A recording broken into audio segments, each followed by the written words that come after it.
Vous écoutez Enjeux municipaux.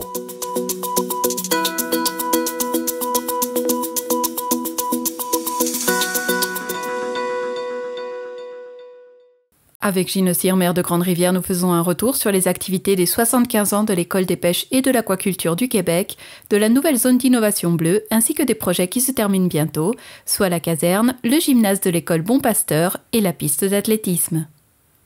Alors, je suis en compagnie de Gino Cyr, maire de Grande-Rivière. Bonjour. Bonjour. Ça va bien? Ça va très bien, Jean-Denis. Beaucoup de sujets à l'ordre du jour aujourd'hui. Dont la zone d'innovation bleue, mais avant, on va revenir sur les 75 ans de l'École des pêches. Il y a eu une série d'activités qui a été organisée au mois de juin là-dessus.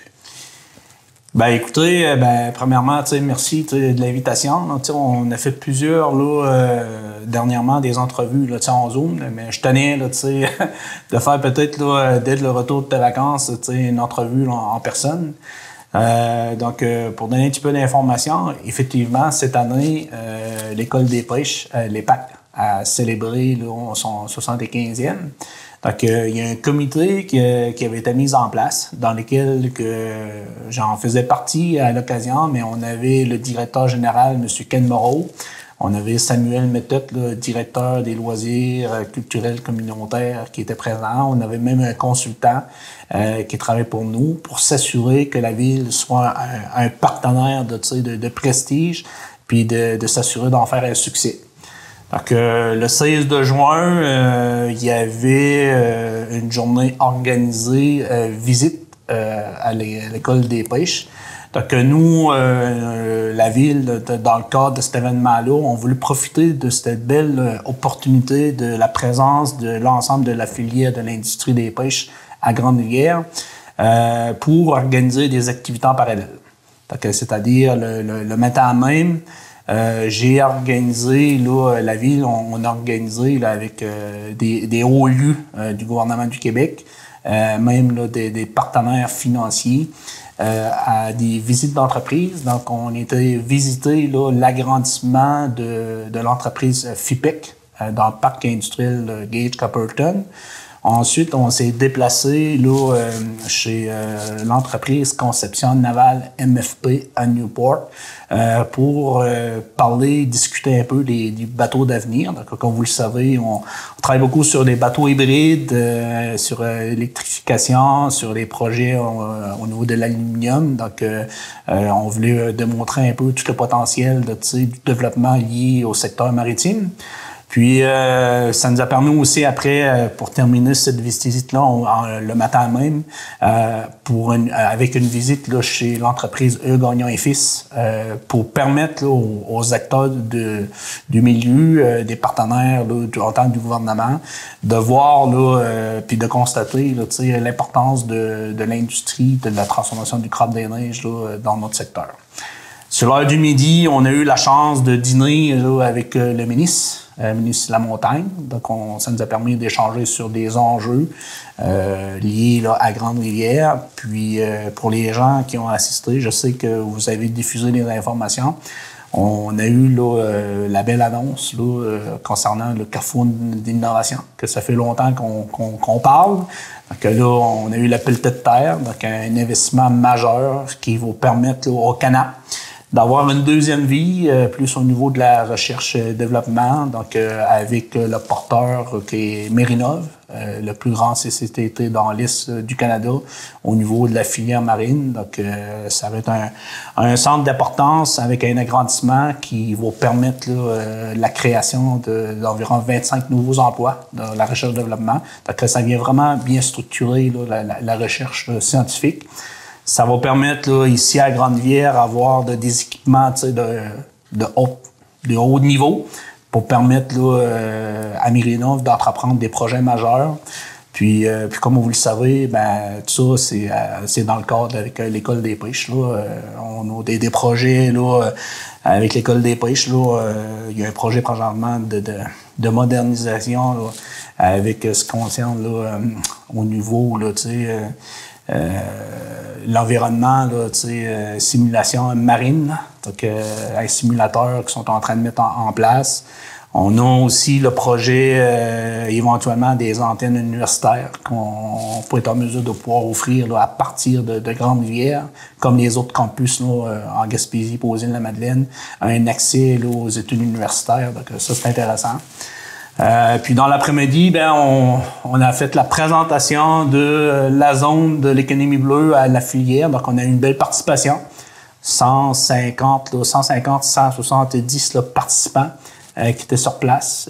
L'objectif, c'était d'expliquer un peu là, les grands projets, de répondre à certaines questions, parce que le projet de zone d'innovation fait partie des projets dans le cadre là, déposé par le MIE. Il n'y aura pas nécessairement des projets dans toutes les régions du Québec. À ce que j'en sais, il va y avoir là, un maximum de 10 là, projets de zone d'innovation, dans lesquels la zone d'innovation en bleu en fait partie. Puis les deux promoteurs, c'est la Corporation de développement économique de Grande-Rivière ainsi que la SOPER de Rimouski. Donc, tout ça pour dire, c'est que tout dernièrement, on avait l'opportunité aussi, je pense que vous avez passé en interview, là, notre directeur PDG, M. Martin Beaulieu, qui est le directeur qui est en train d'attacher là, un peu là, les dernières ficelles là, au niveau éventuellement d'une annonce. Donc, on espère très bien que cette annonce-là va se faire là, d'ici cet automne. Dans les 170 personnes qui étaient présentes lors de la présentation, il y avait aussi des représentants du milieu des pêches qui venaient aussi de la Côte-Nord. Donc, c'est parce que dans le fond, cette nouvelle zone-là, on va en parler tantôt, mais elle va toucher tout le Québec. Ben c'est ça, c'est qu'au niveau des projets de zone, là, je pense que les orientations ont très bien été expliquées par le PDG, là. Mais les zones d'innovation, en réalité, c'est permettre là, au Québec de pouvoir se positionner dans des secteurs d'activité forts. Donc, nous, c'est sûr, certain que depuis 2018 qu'on travaille sur ce projet-là. Donc, la ville de Grande-Rivière ainsi que la ville de Rimouski, on a travaillé en étroite collaboration pour déposer ce projet-là. Donc, l'ensemble des partenaires liés au projet nous a accompagnés, un comité qui avait été mis en place. Donc, le projet a été déposé de façon officielle le 9 décembre de 2022. Donc, là, présentement, là, il y a des analyses qui se font, mais le reste appartient aux politiques. Là, donc, présentement, là, il y a 3 zones qui ont été annoncées. Donc, pour les gens qui suivent un peu l'actualité, le 1er juin, il y a un bel article là, au niveau de la presse qui faisait part qu'ils s'attendent que la 4e zone qui va être annoncée au Québec, c'est avec la zone d'économie bleue, qui comprend, là, entre autres, le projet de la filière là, Rimouski et Grande-Rivière. Quand je parle de Grande-Rivière, c'est sûr certain que ça comprend aussi la municipalité de Sainte-Thérèse-de-Gaspé parce qu'il y a des projets porteurs. Donc, puis dans le cadre de cet événement-là, on avait préparé une vidéo promotionnelle pour exposer visuellement un peu l'importance là, dans notre secteur à nous, parce que le secteur à nous, c'est le district d'innovation là, marine. Puis je pense que ça serait bien là, que vous vous présentez là, dans le cadre de cette entrevue-là le vidéo pour que les gens prennent connaissance un peu visuellement là, c'est quoi les projets porteurs. Donc on va parler du parc bioalimentaire marin. On va parler aussi du projet du Carrefour d'innovation, que les projets, là, les travaux là, sont entamés, là, sont en train de préparer le chantier. On parle éventuellement là, de travailler pour la mise en place là, d'une résidence étudiante. On parle aussi là, de ce qui concerne le bateau d'avenir, comme je vous ai exposé tantôt. Puis nous, ce qui est important aussi, c'est qu'au niveau du parc là, Gage-Caperton, dans le cadre de la municipalisation du parc, on doit mettre à niveau là, certaines infrastructures nécessaires pour s'assurer que l'industrie se porte bien, c'est-à-dire là, la mise à niveau de l'émissaire en mer, éventuellement la prise d'eau de mer, puis certaines installations à l'intérieur du parc là, Gage-Caperton pour permettre autant à l'industrie, les entreprises sur place, même la flotte, donc d'être en mesure d'avoir les infrastructures adéquates, sécuritaires. Puis, moi, c'est sûr, certain qu'à l'intérieur de ce projet-là, il y a aussi là, le projet, là, le parc d'hivernage à bateau. Donc, qui fait partie de ces projets structurants-là. Donc, nous, on poursuit notre travail à ce niveau-là. Donc, normalement, la zone d'innovation bleue, le gouvernement du Québec va être en mesure de pouvoir là, assumer là, du financement pour assurer les coûts qui sont sous sa responsabilité à lui. Pour finir, parce que la vidéo, on va la présenter après. Pour finir avec le retour sur les 75 ans, vous avez aussi eu une activité après la présentation qui s'est passée à l'Arena, un souper avec plusieurs invités et entre autres, Madame la ministre était là et plusieurs autres personnalités. Ben écoutez, l'activité du 75e, c'est un événement majeur. Un 75e, là, déjà là, je suis chanceux en tant que maire là, de puisse se faire dans le cadre, dans le temps que je te maire dans un mandat. Puis, écoutez, moi, je pense que ça a été une réussite, là.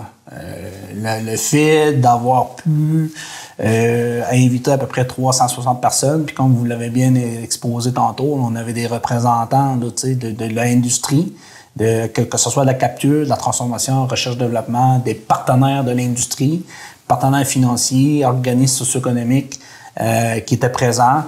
On a fait ça au complexe sportif Desjardins. Hein, on se cachera pas, hein, c'est l'aréna de Grande-Rivière, mais je pense que les gens qui étaient sur place, là, ils ont vu que la ville de Grande-Rivière, ça fait plusieurs années qu'on travaille pour faire un aménagement d'acquisition d'équipements pour s'assurer d'être en mesure de faire des événements majeurs.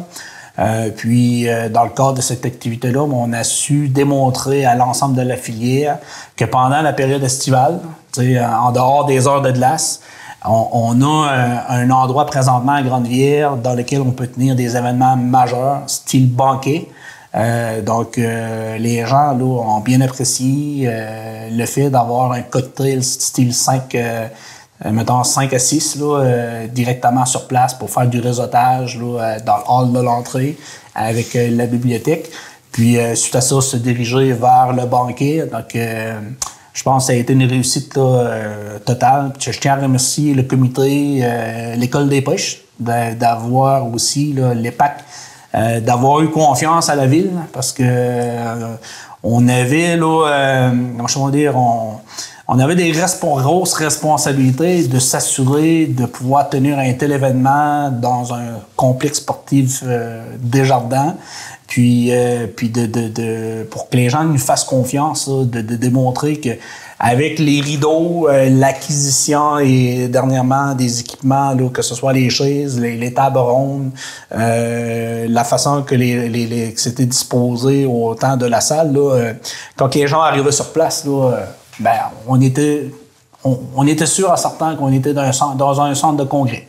Puis moi, en tant que maire, je suis très fier parce que dans le cadre de la zone d'innovation, il va y avoir plusieurs événements.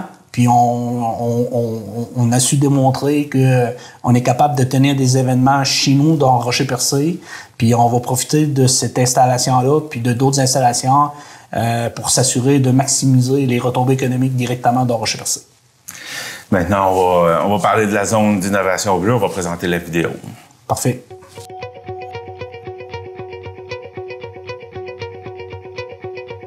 Bonjour, mon nom est Gilles Cyr, je suis le maire de la ville de Grande-Rivière depuis 2017. La zone de l'économie bleue, c'est un projet qui est déposé au ministère de l'Économie, de l'Innovation et de l'Exportation pour faire en sorte de délimiter des secteurs géographiques, pour faire en sorte de mettre un écosystème de l'innovation au niveau secteur marin. Nous, ici, à Grande-Rivière, on est un secteur dans lequel la pêche est omniprésente. Donc, on a mis de l'emphase sur l'École des pêches, qui est une des écoles nationales du Québec, aussi sur la recherche-développement avec Mérinov. Puis, concernant là, au niveau entreprise privée, on a 329 millions de valeur en débarquement avec la municipalité de Sainte-Thérèse-de-Gaspé. Roberto Blondin, maire de Sainte-Thérèse, j'entreprends mon deuxième mandat. Sainte-Thérèse et Grande-Rivière, vous avez vu que c'était une proximité à peu près de 5 à 10 km entre les deux municipalités. Sainte-Thérèse a une grosse capacité de débarquement C'est pas pour rien qu'on dit que Sainte-Thérèse, c'est la capitale du crabe au Québec. C'est là où il y a le plus de pêcheurs de crabe dans une municipalité. C'est là où il y a une usine de transformation super performante. Mais les deux mis ensemble, ça nous donne vraiment une force. On a, en termes de débarquement, 85 du débarquement au Québec de crustacés et de poissons de fond. Et ça nous donne le moyen de faire valoir auprès des gouvernements ce qu'on serait capable de faire avec nos belles ressources. Bonjour, mon nom est David Courtemanche, je suis directeur général de Mérinov. Essentiellement, Mérinov, on est le plus grand centre intégré de recherche appliquée, recherche industrielle dans le domaine de la pêche, de l'aquaculture, de la transformation des produits marins et des biotechnologies marines au Canada. La place de Mérinov dans le projet de zone d'économie bleue, en fait, c'est une place qui est centrale. L'idée ici, c'est que Mérinov, on va agir comme étant la pièce intégratrice, en fait, entre le savoir fondamental, développé essentiellement par les universités, et la formation, aussi universitaire et technique, et la recherche industrielle qu'on va faire du côté des CCTT, du côté des centres collégiaux de transfert technologique aussi impliqués dans la zone. Du côté des projets plus importants, ou en tout cas qui vont être centraux du côté de la zone d'économie bleue, il y a essentiellement le projet de hub d'innovation halieutique pour amener une infrastructure de recherche de pointe de calibre mondial ici, en Gaspésie, au Québec, en fait, pour être capable d'agir comme étant un centre d'attractivité pour les chercheurs de pointe de partout à travers le monde. Ensuite de ça, on a des projets de développement. Dans les projets de développement, essentiellement, on a des projets de développement de nouvelles espèces piscicoles qui vont servir, en fait, à répondre aux besoins du marché. Puis, du côté des algues, bien, on a des projets de développement d'algues, donc de production d'algues, de transformation d'algues, de mise en marché aussi, qui vont permettre au Québec de se démarquer par rapport à ce qui se fait ailleurs dans le monde. Manon Tumarès, directrice de l'École des pêches et de l'aquaculture du Québec, communément appelée l'EPAC. Donc, notre rôle de l'EPAC dans la zone d'économie bleue est vraiment central parce qu'on forme des aquaculteurs et des pêcheurs hautement qualifiés avec un équipement à la fine pointe des technologies. L'objectif est que l'EPAC demeure un incontournable au niveau de l'industrie de la pêche et de l'aquaculture. Et aussi, comme deuxième objectif, c'est de développer. Donc, présentement, on a des projets, surtout en aquaculture, de niveau international. Donc, on veut continuer de développer autant au niveau du recrutement des étudiants que des projets. La zone de l'économie bleue va permettre aux investisseurs d'avoir un accès privilégié directement avec le pêcheur, le transformateur, l'éducation et aussi le volet scientifique. On parle des retombées économiques d'une valeur d'environ 256 millions. Donc, les projets structurants dans le district d'innovation marine sont le Carrefour d'innovation, le parc bioalimentaire marin et motel industriel, le parc d'hivernage à bateaux, la municipalisation du parc Gage-Capleton avec des infrastructures durables et performantes, la résidence étudiante ainsi que le développement du bateau du futur.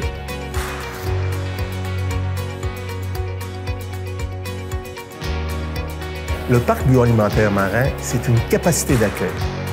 Nous avons la ressource halieutique, nous avons le vouloir de développer des nouveaux produits, des nouveaux marchés, mais il nous manquait la capacité d'accueil qui va transformer, pas la première, la deuxième transformation qui est alimentaire, la troisième transformation qui est au niveau cosmétique et la quatrième qui est biomédicale.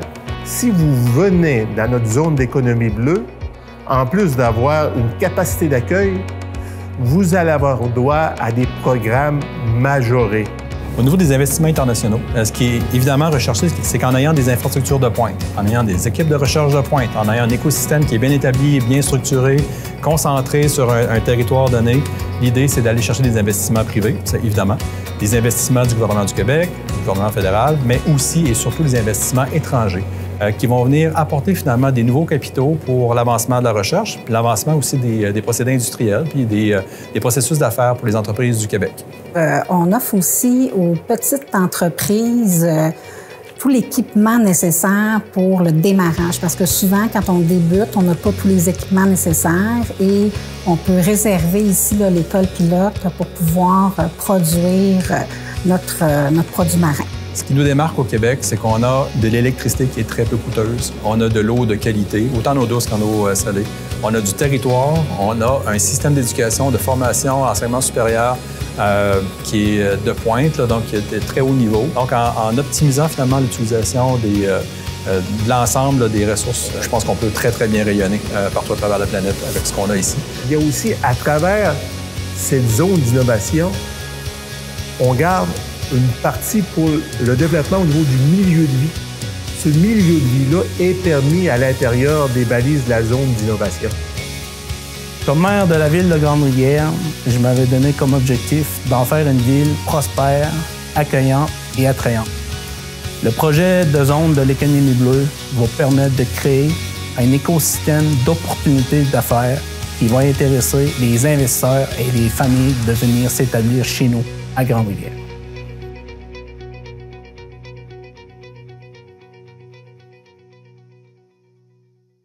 Donc, la zone d'innovation bleue, avec l'École des pêches, Mérinov qui s'agrandit avec l'acquisition du Canap, la transformation du Canap plutôt, le fait que Grande-Rivière devienne la nouvelle zone d'innovation bleue, c'est important pour la ville? Bien, écoutez, les projets de zone d'innovation, c'est une initiative un peu du MEI. Donc, comme vous le savez, là, sous la responsabilité du ministre là, Pierre Fitzgibbon. Donc, ça cadre aussi avec les orientations du premier ministre du Québec, là, au niveau de son livre, mieux développer, mettons, ce qui concerne le fleuve Saint-Laurent. Donc, il y a eu un projet, des appels de projets, que tout le monde pouvait déposer des projets pour démontrer l'importance du secteur. Donc, nous, on avait travaillé dans notre nous, de Rocher-Percé, avec la Corporation de développement économique, les gens d'affaires. On avait travaillé avec la MRC Rocher-Percé, la municipalité de Sainte-Thérèse pour déposer un projet. Puis Rimouski avait fait la même chose. Puis étant donné qu'il n'y aura pas des projets dans toutes les régions du Québec, quand je vous l'ai exposé, il va peut-être en avoir 10, de 8 à 10 là, projets de zone. Donc nous, là, on a vu, il nous a été demandé de travailler sur ce projet en collaboration. Donc, ce qui a été fait. Puis je considère que en réalité, dans notre secteur à nous, notre force, nous, c'est surtout là, la capture, la transformation. Donc au niveau des investissements privés. Avec Mérinov, c'est sûr que c'est un joueur majeur au niveau de la recherche-développement. L'École des pêches, qui est une des 5 écoles nationales. Puis la filière qui s'est développée autour, que ce soit là, FIPEC, Metal Plus, Conception MFP. Donc on a une belle filière. Avec les usines en place, que ce soit Gagnon et Fils, le moyen, Crustacés de Gaspé dans la filière là, MDM, une pêche MDM, Poisson salé Gaspésien. Donc, c'est tous des industriels là, d'importance qu'on a su démontrer que 85% de la transformation là, est chez nous là, concernant la transformation du crabe des neiges ainsi que du homard. Donc, c'est important.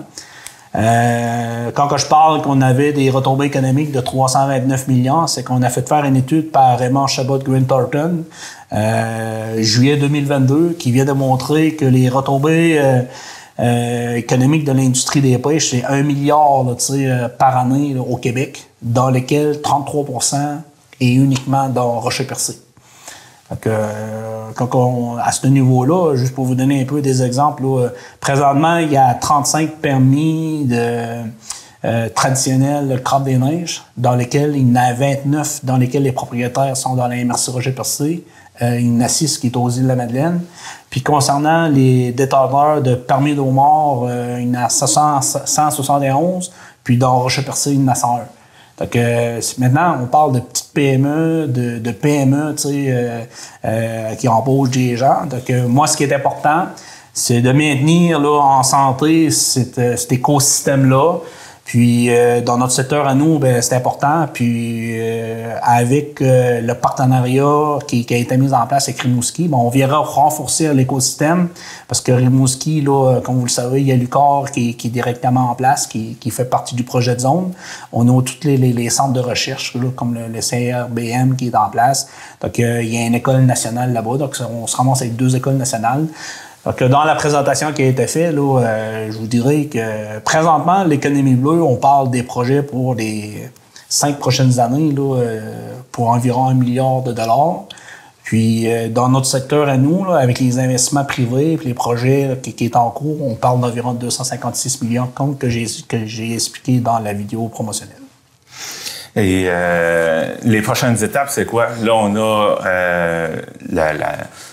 l'investissement qui est fait pour le CANAP qui devient centre d'innovation. Carrefour d'innovation. Carrefour d'innovation, oui. Donc, c'est quoi la suite? Ben, en réalité, là, tu sais, quand je parlais de 256 millions, l'annonce qui a été faite du 25 millions, tu sais, ça fait partie du 256 millions. Là, présentement, on travaille en parallèle. Là, on a eu on a signé l'entente concernant la municipalisation du parc. Donc, la mise à niveau des infrastructures, c'est assumé à 100% par le gouvernement du Québec. Donc là, on a un consultant qui est embauché, qui est en train d'élaborer là, les cahiers de charges pour s'en aller en appel d'offres, pour commencer là, à faire la mise à niveau de certaines installations. Puis nous, là, ce qui est préoccupant, qu'on met beaucoup d'emphase présentement, c'est l'émissaire en mer. Donc les étapes étant en main. Le projet là, avance. Comme vous le savez, au début juin, on a embauché là, notre directeur général qui est Martin Beaulieu. Donc lui, il doit finaliser là, avec certains représentants sur le comité ministériel là, la finalité pour l'annonce éventuelle. Donc on travaille là-dessus présentement. Donc on espère d'avoir l'annonce dès cet automne. On travaille là, pour commencer l'élaboration puis la conception du parc bioalimentaire à Sainte-Thérèse. Puis il va y avoir aussi un projet de mise à niveau du CRBM. Il y a eu l'annonce concernant là, le projet du Carrefour d'innovation. Puis moi personnellement, le projet de Carrefour d'innovation, avec toutes les retombées directes et indirectes que ça va apporter à la ville de Rondier, ça a été là, le projet dans lequel la ville a émis le plus gros contrat d'une entreprise là, de construction chez nous. Là, c'est un contrat de 25 millions et plus qui va rapporter à peu près 25 000 à la municipalité. Tu as parlé tout à l'heure du parc d'hivernage à bateaux qui fait partie du projet. C'est ça? Oui. OK. Est-ce que parce que vous avez travaillé là-dessus, je ne me rappelle pas si ça s'appelait de même, le pont roulant pour sortir les bateaux, oui. Est-ce que ce projet-là, vous tentez de le faire passer là-dedans aussi?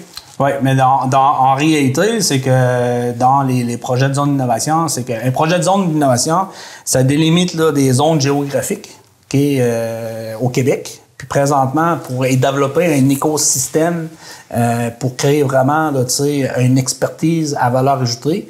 Donc, il y a un secteur géographique qui a été déterminé là, dans notre secteur à nous, qui comprend Grande-Rivière-Sainte-Thérèse, puis ainsi qu'à Rimouski. À l'intérieur de ça, on a mentionné des projets porteurs. Donc, quand on parle de projets porteurs, mais autant la résidence étudiante que nous, c'est important pour être en mesure de pouvoir offrir du logement aux futurs étudiants, puis même là, au personnel, là, les professeurs ou les chargés de projet qui vont être en place pour avoir du logement. Puis au niveau du parc d'hivernage de bateaux, dans toutes les démarches qu'on travaille sur ce dossier-là, il y a des responsabilités provinciales, puis il y a des responsabilités fédérales. Donc, nous, l'opportunité qu'on a eue avec le projet de zone d'innovation, c'est en mettant de l'avant ce projet-là, avec l'annonce de la zone d'innovation, ce projet-là va être considéré comme un projet porteur par l'industrie. Donc, ça va nous permettre d'aller chercher du financement au niveau provincial pour les coûts qui vont être admissibles au niveau provincial. Puis on va travailler parallèlement aussi avec le gouvernement fédéral pour s'assurer qu'on puisse avoir la participation fédérale pour d'avoir la mise à niveau pour le parc d'hivernage de bateaux. Mais le projet chemine. Puis, on pense que la croix qui va être utilisée, c'est avec la zone d'innovation pour arriver à nos fins. Autre chose qu'on pourrait ajouter sur le parc d'innovation, la zone d'innovation, oui. Écoutez, moi, je pense qu'on a fait le tour. Là. Présentement, je pense que nous, on a fait les devoirs. On se le cachera pas. Les zones d'innovation, c'est que le gouvernement veut se positionner, comme qui a été dit, là, pour les 50 prochaines années au niveau développement économique. Fait que la zone d'innovation, je pense que la Grande-Rivière, la Ville-Grande-Rivière, on a su de bien se positionner dans ce système de projet-là. Ça va permettre à la ville, la MRC Rocher-Percé, de bien se positionner puis de faire reconnaître l'importance du secteur des pêches concernant la transformation du crabe des neiges ainsi que du homard au niveau de la capture, de son importance. Puis au niveau de l'économie bleue, avec l'écosystème qui a été mis en place, comme vous le savez, il y a plusieurs défis présentement. Des fois, on parle beaucoup de la baleine bleue, mais il y a des opportunités qui sont liées aussi à l'économie bleue, de la diversification. Entre autres, le parc bioalimentaire à Sainte-Thérèse. Ce qui va être intéressant, c'est qu'on veut insérer à l'intérieur des endroits là, pour les start-up d'entreprises, pour même permettre aux petites entreprises de faire la 2e, 3e et 4e, comme M. Blondin l'a très bien expliqué là, dans le vidéo promotionnel. Donc, on va revenir sur la dernière séance municipale. Entre autres, il y avait des employés de la ville qui étaient présents là, avec leur représentant syndical concernant la convention collective. Comment ça se passe en ce moment? Ben écoutez, au niveau de la convention collective, là, moi c'est sûr certain que je discuterai pas des points publiquement. Moi, la seule chose que je veux juste rassurer la population, c'est que la ville de Grande-Rivière, on a mis un comité en place, puis on prend très au sérieux les démarches. Donc, on a des gens de qualité sur la terre pour représenter les intérêts de la ville. Effectivement, il y a des enjeux. Dans un processus de négociation, il y a des négociations qui est en train de se faire, mais je rentrerai pas dans les détails, mais je veux juste rassurer la population que nous, ce qui est important, c'est d'en tenir une convention collective là, qui va répondre aux attentes des deux parties. Mais moi, en tant que moi, ce qui est important, c'est tenir compte aussi de la capacité financière là, de la ville, parce que dans tout projet, présentement, là, la plupart des dépenses ont été assumées à peu près à 58% par la municipalité. Donc, tout ça pour dire que le processus est en cours présentement, puis on était revenu à la charge, donc ça n'a pas été nécessairement accepté, mais il reste que là, présentement, de communiquer, les deux communautés sont encore à la table de négociation. Et maintenant, les projets à venir, il y a la caserne, entre autres, sa construction est bientôt terminée. Il y a aussi le gymnase de l'École Bon-Pasteur, la piste d'athlétisme. Parlez-moi un peu de ça. Ben écoutez, c'est sûr, certain que nous, là, on a travaillé là, sur des projets majeurs, hein, puis on a très hâte là, de voir les résultats finaux. Donc, au niveau de la caserne de pompiers, ce que j'en sais comme information, normalement, là, dès cet automne, je pense au mois d'octobre, là, les travaux vont être terminés. Donc, suite à ça, on pense là, de peut-être organiser là, une petite activité, une porte ouverte. Parce qu'en réalité, la caserne de pompiers, là, ça appartient, là, c'est une infrastructure municipale qui est là pour desservir là, la population. Donc, le fait d'avoir là une caserne de pompiers qui est bien adaptée, c'est sûr que là, on va avoir de l'espace là, en masse là, pour être en mesure de mettre à l'abri les camions, d'avoir les équipements quand on fait des interventions en forêt, à proximité. Puis disposer là, à être servi rapidement, puis la même chose au niveau nautique. C'est important aussi de pouvoir là, d'avoir toujours des informations, de la formation à jour. Donc on va avoir aussi des salles là, sur place pour permettre là, à l'ensemble des pompiers d'avoir de la formation directement sur place. Donc moi, là, je vous dirais, là, c'est sûr certain que c'est un dossier qui a fait jaser beaucoup. Mais personnellement, là, depuis le début du projet, avec les scénarios qui étaient sur la table, présentement, le scénario qu'on a choisi, là, on est toujours en dessous des coûts qui avaient été estimés. Effectivement, il y a un dépassement de coûts, mais on est allé chercher des argents supplémentaires pour assumer une partie de ces dépassements de coûts-là. Puis quand je regarde là, qu'est-ce qui se passe présentement là, dans certaines municipalités, avec les feux de forêt de proximité, je considère qu'un service incendie avec une bonne brigade, donc si on veut s'assurer de faire du bon recrutement, il faut être en mesure d'offrir des infrastructures puis des équipements de qualité. Donc c'est ça que je pense que la ville de Grande-Rivière, on a eu une vision pour penser à l'avenir, puis avec tout le développement qui est en train de se faire présentement à Grande-Rivière, il faut s'assurer d'avoir des infrastructures adéquates.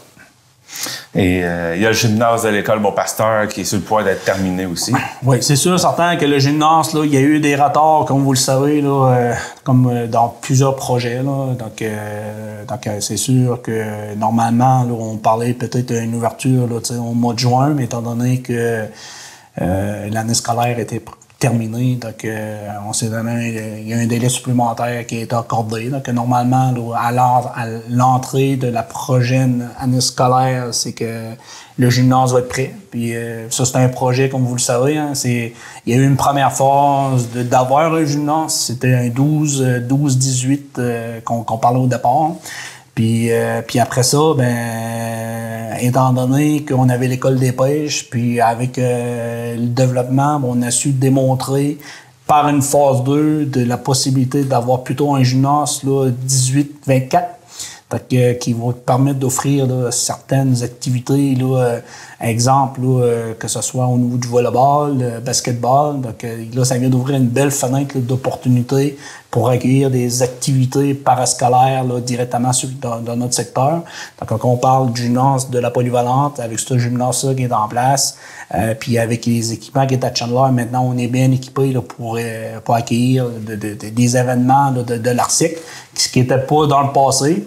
Puis l'ajout supplémentaire, la piste d'athlétisme, il y a eu un projet dans lequel il y avait possibilité d'aller chercher un bon montant du fédéral. Donc on a pris la balle au bon, on a été proactif, on a déposé un projet parce qu'on savait qu'on parlait beaucoup, éventuellement des besoins d'une piste d'athlétisme.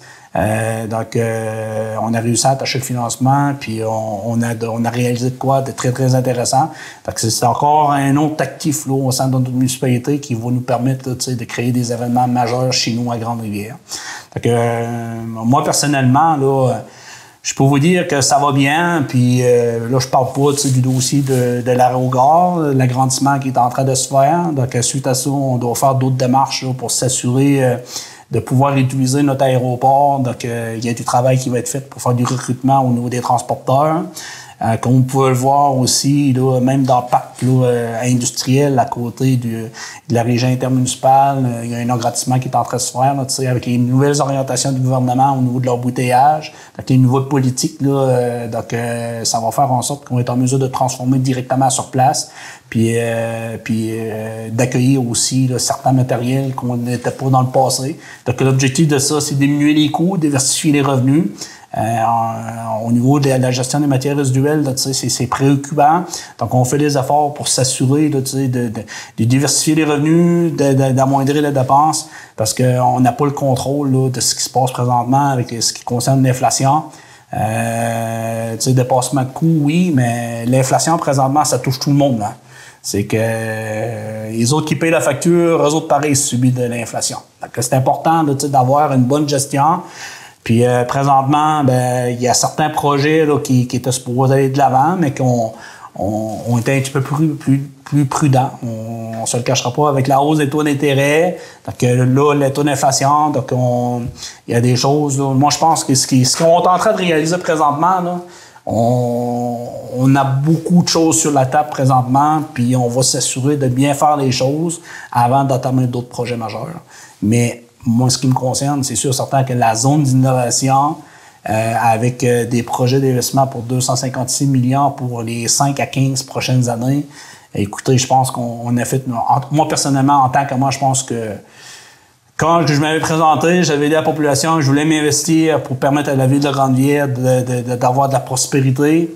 Je pense que si on faisait le bilan de mon premier mandat, avec des investissements d'environ 50 millions, puis avec ce que vous êtes en train de voir présentement, je pense que je regarde mon dépliant, là, puis je suis en train de cocher mes cases. Puis le seul dossier que j'ai mis beaucoup d'emphase, beaucoup d'énergie, puis que j'avais peu de réceptivité, c'était le dossier du parc d'hivernage de bateaux.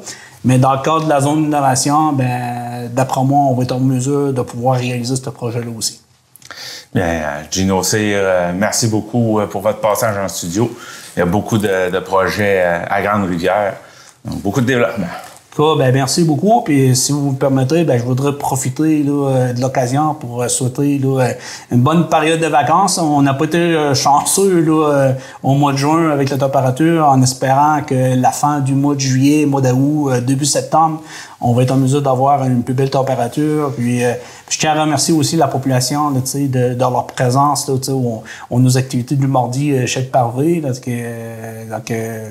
Je n'ai que des bons commentaires de la population. C'est une activité qui est gratuite, c'est familial. Depuis devant là, l'église de Grande-Rivière, je pense que c'était l'endroit idéal. Donc, on n'a que des bons commentaires. Donc, j'en suis bien fier. Je tiens à remercier aussi là, les membres du conseil là, qui participent là, à ces événements-là. Donc, je demande à la population, là, regardez les événements, ce qui se passe à Grande-Rivière, puis tenez un œil, remerciez les employés, puis prenez le temps de remercier là, les conseillers qui sont sur place, qui prennent du temps, de mettre du temps, bénévolat, pour s'assurer de faire de nos activités un succès. Vous êtes en mesure de voir qui est présent et qui ne l'est pas. Merci beaucoup. Ça fait plaisir. Vous écoutez Enjeux municipaux.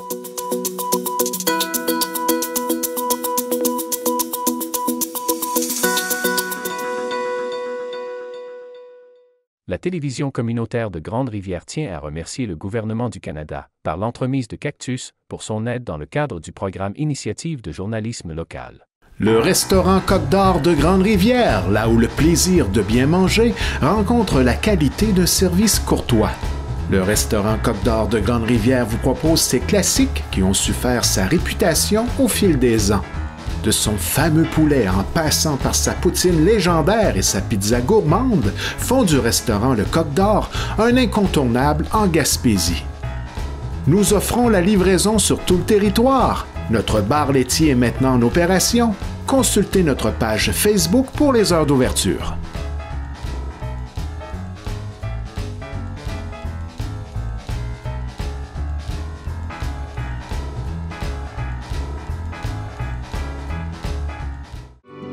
Vous recherchez une expérience d'hébergement en Gaspésie alliant un site exceptionnel avec la découverte d'un menu culinaire du terroir gaspésien? C'est ce que vous offre le motel Fraser de Chandler et le restaurant Le Sieur de Pabot. Utilisez notre borne automatisée lors de votre séjour, réservez une table, découvrez notre menu ou commandez votre repas directement sur notre site web. Pour un séjour inoubliable, le motel Fraser, un incontournable en Gaspésie.